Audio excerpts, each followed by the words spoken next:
doa kita kepada anak sama seperti doanya Nabi kepada umatnya.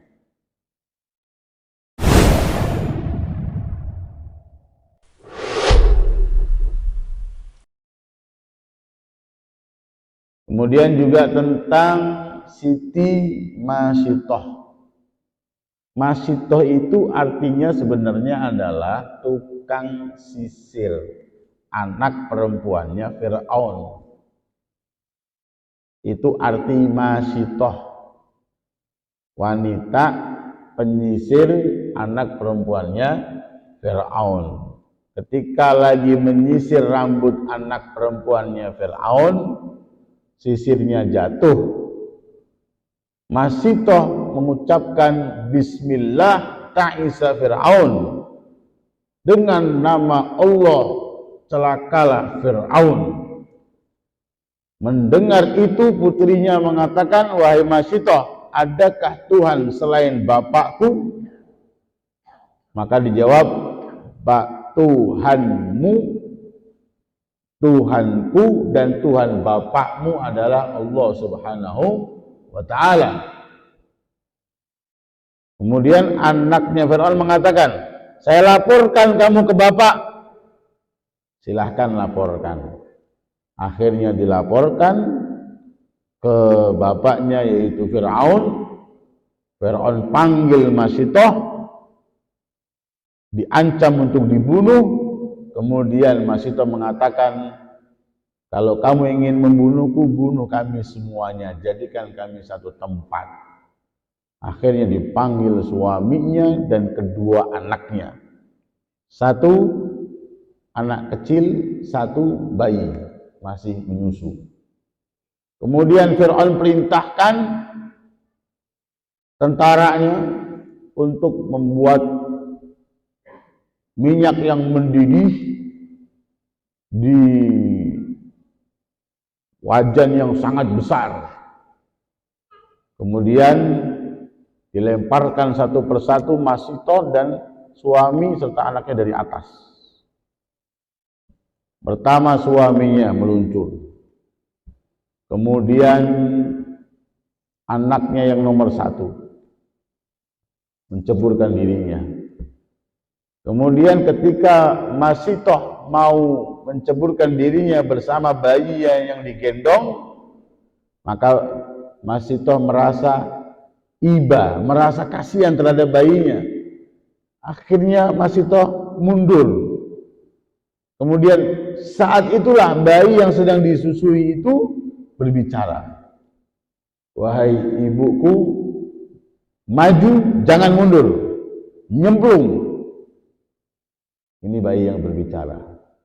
Akhirnya Masyitoh menceburkan dirinya dan keluarlah aroma yang sangat wangi dari wajan yang besar tersebut, dicium oleh semuanya, dan sebagai karomah rahmatnya Masyitoh dan keluarganya, aroma wangi tersebut sampai dicium oleh Nabi Muhammad SAW ketika beliau Isra dan Mi'raj.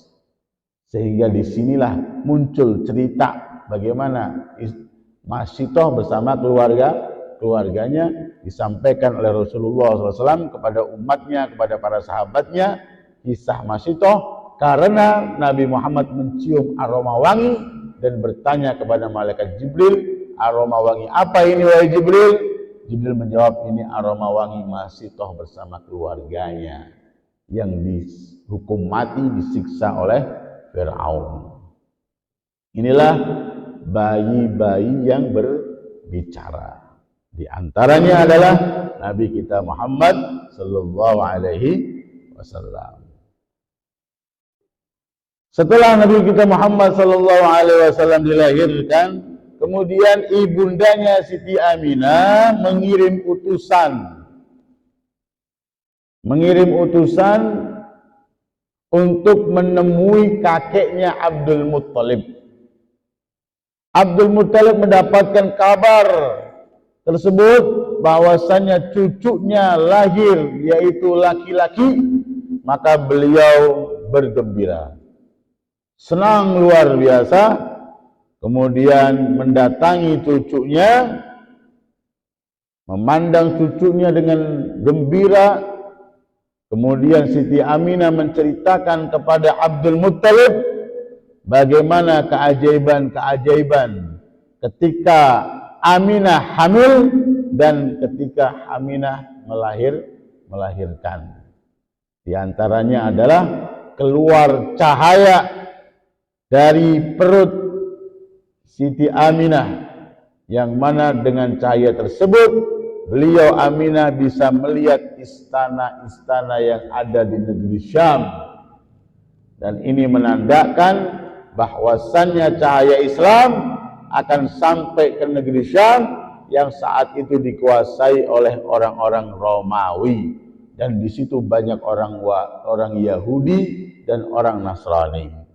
Dan mempunyai makna lain bahwasannya di akhir zaman pusat kekuasaan Islam adalah di negeri Syam, di mana Nabi Isa turun di negeri Syam, dan Imam Mahdi juga memusatkan komandonya melawan Dajjal dari negeri Syam. Inilah kenapa ketika ibundanya Siti Aminah melahirkan, keluar cahaya, beliau bisa melihat istana-istana yang ada di negeri Syam. Mempunyai dua makna. Islam akan sampai ke sana, yang mana Islam sampai ke sana dibuka oleh Amirul Mukminin Sayyidina Umar bin Khattab radhiyallahu anhu. Dan makna yang kedua adalah bahwasannya di akhir zaman kekuasaan Islam pusatnya adalah di negeri Syam. Negeri Syam sudah saya sampaikan sekarang adalah 4 negara: Palestina, Yordania, Lebanon, dan Suriah. Itulah negeri Syam zaman dahulu. Kemudian kakeknya membawa Nabi kita Muhammad SAW yang baru lahir menuju Ka'bah dan masuk ke dalam Ka'bah. Abdul Muttalib berdoa kepada Allah Subhanahu wa taala di dalam Ka'bah dan bersyukur kepada Allah Subhanahu wa taala. Kemudian saat itu beliau mendapatkan ilham dari Allah Subhanahu wa taala untuk menamakannya dengan nama Muhammad, di mana tidak ada nama sebelumnya Muhammad. Kemudian orang-orang Mekah, orang-orang Quraisy mengatakan kepada Abdul Muttalib, "Wahai pemimpin kami, kamu memberi nama cucumu nama yang tidak ada pada kakek-kakek kita. Orang tua kita dahulu tidak ada yang namanya Muhammad, yang artinya adalah orang yang dipuji." Maka beliau mengatakan, "Inni arju an yahmadahu Allahu fis sama wa khalquhu fil ard." Aku memberikan nama cucuku Muhammad ini dengan harapan Allah Subhanahu wa taala akan selalu memujinya, dan semua makhluk di atas muka bumi ini akan memujinya. Dan aku mempunyai firasat cucuku ini akan menjadi orang besar. Itulah makna Muhammad. Belum ada di Mekah, di jalur nasab Rasulullah SAW itu nama Muhammad. Dan sekarang nama Muhammad ini menjadi nama terbanyak. Cek di Google, nama terbanyak di dunia adalah Muhammad. Di sini saja yang namanya Muhammad berapa? Depannya Muhammad Soeharto, Muhammad Jamaluddin, Muhammad Arifin, Muhammad. Menjadi nama terbanyak. Kemudian dilanjutkan, begitu juga Ada sebuah kisah tentang kelahiran Nabi kita Muhammad sallallahu alaihi wasallam yang cerita ini sangat masyhur di kitab-kitab sirah nabawiyah, yaitu ketika lahir Nabi kita Muhammad sallallahu alaihi wasallam ada satu wanita yang dia ini memberi kabar gembira kepada paman Nabi Muhammad sallallahu alaihi wasallam yang kita kenal, yaitu Abu Lahab.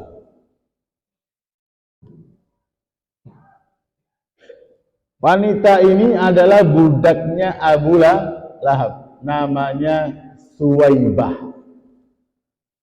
Suwaibah membawa kabar kepada tuannya, yaitu Abu Lahab, bahwasannya keponakannya lahir, jenis kelaminnya laki-laki. Abu Lahab ini adalah kakak dari ayahanda Nabi Muhammad sallallahu alaihi wasallam, Abdullah. Dan Abdullah sudah wafat, sudah meninggal dunia saat Rasulullah ada di kandungan ibundanya. Maka beliau seakan-akan menduduki posisi ayahnya, yaitu Abu Lahab. Dia menduduki posisi ayahnya. Dengar keponakannya lahir laki-laki, senang, bangga, gembira. Karena tradisi jahiliyah saat itu, kalau mendapat kabar anaknya, keponakannya, cucunya perempuan, malu. Ini disebutkan dalam Al-Quran. Wa idza busyira ahaduhum bil unsa, dan jika mereka diberi kabar tentang kelahiran wanita, perempuan, kelahiran anak jenis kelaminnya perempuan, dhalla wajhuhu muswaddan wa huwa kadzib, mukanya pucat, marah dia. Yatawara minal qaumi min su'i ma busyira bih am yadussuhu fit turab ala sa'a ma yahkumun. Mereka menyembunyikan ini anak perempuan dari masyarakatnya, dari orang-orang sekitarnya, atau anak perempuan tersebut akan dia kubur hidup-hidup. Ala sa'a ma yahkumun. Ketahuilah inilah sejelek-jeleknya tradisi, apa yang mereka adakan, sebuah tradisi yang mereka lakukan. Anaknya laki-laki, bangga dia. Nah, ketika Abu Lahab mendengar kabar bahwasannya keponakannya laki-laki, Abu Lahab senang, bangga, gembira, dan diungkapkan kegembiraannya dengan memerdekakan budaknya yang membawa kabar itu, yaitu Suwaibah. Setelah meninggalnya, setelah matinya Abu Lahab, 1 tahun setelah matinya Abu Lahab, yaitu tahun 2 Hijriah. Tahun 2 Hijriah matinya Abu Lahab. 1 tahun setelah matinya Abu Lahab, paman Nabi, yaitu Abbas bin Abdul Muttalib, saudaranya Abu Lahab, bermimpi ketemu sama Abu Lahab. Tanya, apa yang Allah Subhanahu wa ta'ala perbuat kepadamu, wahai Abu Lahab? Maka Abu Lahab menjawab,